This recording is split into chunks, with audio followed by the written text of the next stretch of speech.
Well, the long-awaited first and probably last episode of Supermayor Tiffany Henyard's new cooking show has now been released. I watched this episode and I'm telling you, I'm never going to look at food quite the same way again. So get out your ingredients and utensils, because Tiffany and her co-host are going to pave a unique path in culinary technique. Hello out there. I am trying to get through. With cold, blunt analysis cradled in the warmth of reasoning, it's time for Johnny Walker Dread to straighten you out on a thing or two. Emanating all the way from exciting Las Vegas, Oklahoma, it's time for the Johnny Walker Dread Show. Hi guys, it's me, Supervisor Tiffany A. Henyard, the People's Supervisor. You may be asking, why am I pushing out so many videos on Captain Corrupto and her jolly henchmen? The answer is simple. There's just a lot coming out. This is a fast-developing story that offers a rare glimpse of what happens when you place a wicked sociopath in her favorite habitat, politics.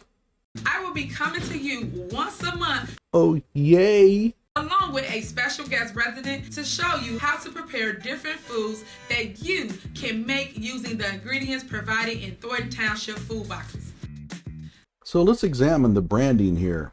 We have a huge picture of Tiffany, no surprise there. A brand new logo created for her show, that's nicely done. Like a lot of marketing literature that I've seen for Tiff's ventures, it's a mix of highly professional artwork.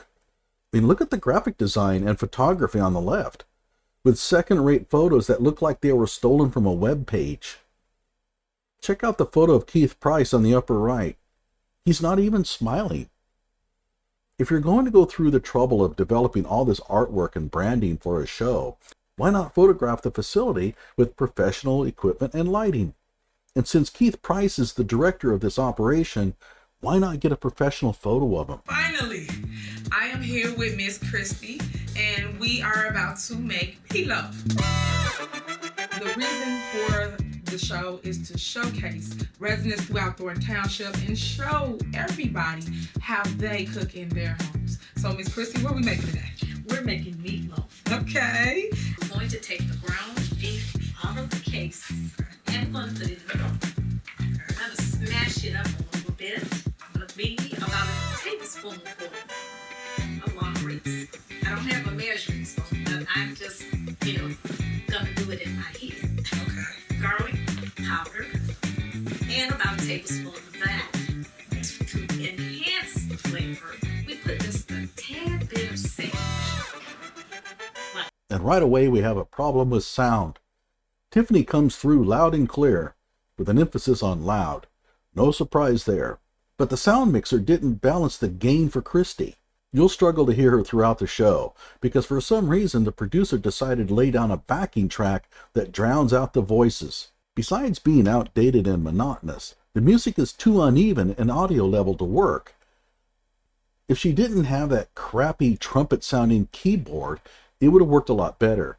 Did anyone figure out what she's pouring into the food? Let's play it again. We put just a tad bit of sage. Note that they don't show you a close-up of the box or a caption. I had to turn on closed captioning to find out that it's sage.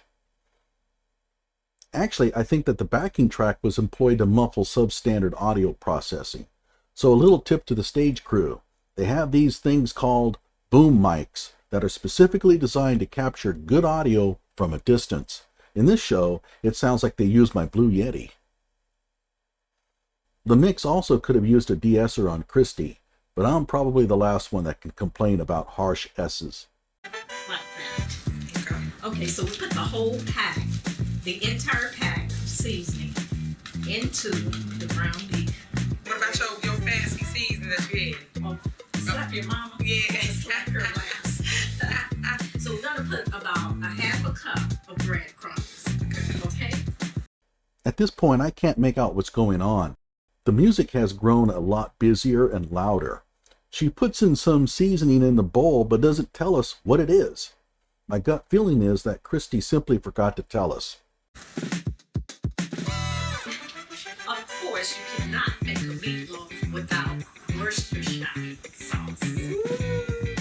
That's gonna be new to me, guys.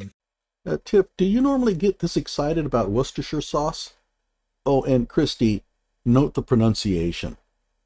Oh, by the way, remember that Christy stated clearly you cannot make a meatloaf without Worcestershire sauce. Remember that. Let's see. You're gonna put about 2 tablespoons. Okay. Worcestershire. And you just crack those eggs for me. And then, You ready for this? and then we're gonna put that into our mixture. Okay. Okay. See, everybody does it different, as you can see. So we need to add the black pepper. Okay. We're gonna do a little slappy. Oh, so slap your mama. Ooh, watch out now. Half a cup. I'd never heard of slap ya mama sauce. Probably because where I come from, we usually don't name our seasonings after domestic violence. Slap ya mama? I mean, really? Are we also going to add a pinch of abuse your wife seasoning? You know what really sets this dish off is a cup of violate your restraining order curry. So I looked it up, and there is such a seasoning as slap ya mama. I guess it's Cajun. So I learned a little something today watching the show. Keep it from being dry. Dry. So how long have you been a Thornton Township resident? I've been a Thornton Township resident for 4 years. Oh, wow. So how you like it? I love it. You love it? I love all the different programs I Okay. participate in. Watch it. I love all the various programs. Gee, I wonder who wrote this part of the script that praises the programs that Tiffany runs. Tiffany. Dang. So you're a pro at this, I huh? hope so. You said 45 minutes, right? 45 minutes. 45 minutes. At what temperature?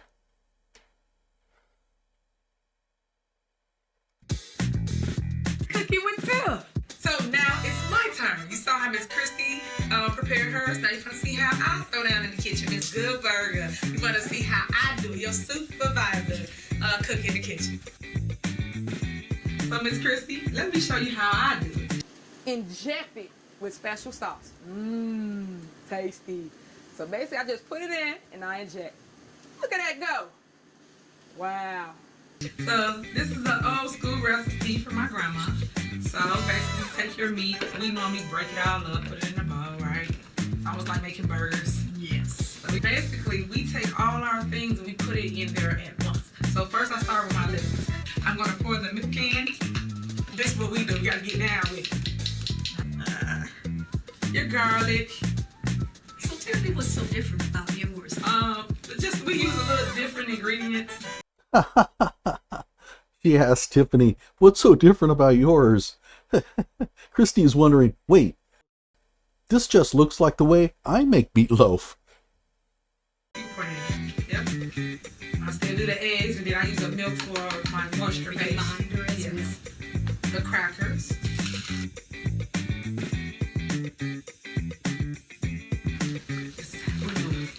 Tell me this. Do you have a preference when it comes to Can you turn the music down? Do you like the ratio? It's a little loud.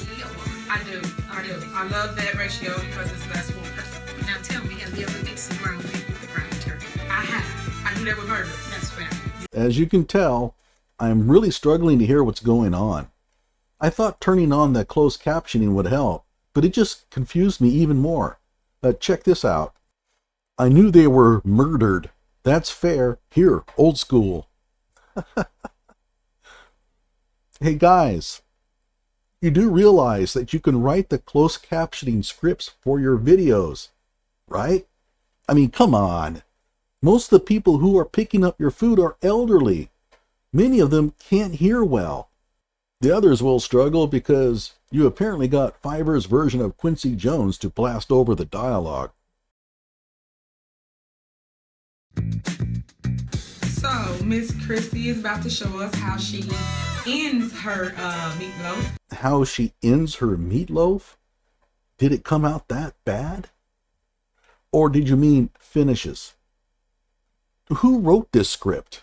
She has an ending topping, and she's gonna walk us through the steps of how she prepares it. The tomato sauce that I had left over, I make the topping. Okay. I also use Christy, we're over here.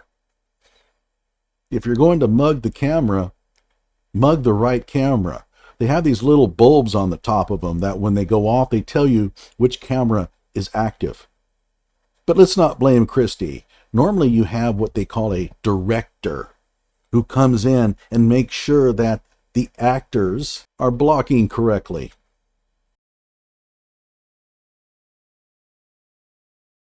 Man, this looks good. It even smells better. It's meatloaf with a side of canned corn and canned beans. Yay! In my earlier video, I made fun of what I thought was macaroni and cheese. Turns out that what they prepared was even easier. She just opened a can of corn. At least the macaroni and cheese required an additional step of lathering the cheese squeezins on it. I mean, nothing against it, but this is the kind of food that drives you to work a bit harder to get ahead. Thank you, Supervisor, and thank you for having me. I see you use everything that we provide at Gordon Township Food Box. We got the canned goods, which is our vegetables. We got our string beans, our corn, and of course our meat though. So Absolutely. thank you. You ready to try? Yes, let's try Let's this. see. Okay. So good. What's that? Unless cocaine comes in the box, no meatloaf will ever inspire that much enthusiasm. Forget the meatloaf. Have you tried the green beans? Tiff's meatloaf must not have come out that good. They didn't even try it. What's that? See, slap your mom. That's it. So we have here Christy's meatloaf recipe and Supervisor Tiffany Henyard's recipe. And for God's sake, they're the same recipe except for the final two ingredients. Really? Come on, Tiff. Just admit that you don't know how to make meatloaf and you just copied Christy's recipe. Or Tiff's grandma at some point in time must have been watching Christy's grandma cooking. Oh, and one more thing. Tiffany's meatloaf is missing a key ingredient. Do you know what that is? Give up? Let's go back. Of course, you cannot make a meatloaf without Worcestershire sauce. So, what would a meatloaf be without Worcestershire sauce? Tiffany's meatloaf. Oops. Hey, yeah, Christy, you might want to be more careful there. You might end up floating down the river. Oh, wait. Dreams as she might, Tiffany has never managed to acquire that kind of power. So if you keep going around sabotaging Tiffany's recipes like that, Christy, you might end up getting a parking ticket. The graphic design here, by the way, is pretty solid. Kudos to the designer. Check out the shadowing on the veggies. That's a nice touch that many designers would have overlooked. At least someone on the production crew knew what they were doing. You did good. I love it. Thank you. Oh, and thank you for having me. welcome. I had an awesome time. Thank you. I love having you. I appreciate it. I love having it again. Let's give them something to talk about. Yeah. Gee, I wonder who's going to be winning the next 48-inch TV at Big Bingo. Enjoy. And remember, I love you, and there's nothing you can do about it. Then all hope is lost. Well, that should do it for this month, and probably for good. If you remember, Tiffany came out with a podcast show about 6 months ago, which was supposed to be a permanent deal. I think she did maybe turn out 2 shows, and that was about it. And the show was brutal. Way overproduced. Remember the Jolly Green Giant clip that I inserted earlier in this video? With her show, that happened almost every 3 seconds. I tried doing a humor review of it, but the show was literally so irritating I couldn't make the review enjoyable. The basic idea behind the show isn't bad. The township gives away free food, and the show attempts to explain how to make certain dishes out of the ingredients in the boxes. It appears that the production was rather rushed, probably owing to Tiffany needing to come up with something fast to ward off all the evil spirits that have descended on her authority now that everyone found out that she's a thieving lion. They really need to do something about the sound. Use more compression on the dialogue and a much lighter, more even backing track. Obviously, the script writing needs to improve as well. And please, please produce a reasonable closed captioning script. That way, we can learn how to make the dish of the month without having to listen to Madam Shrillness and her funky disco pop. Like my video and subscribe to my channel.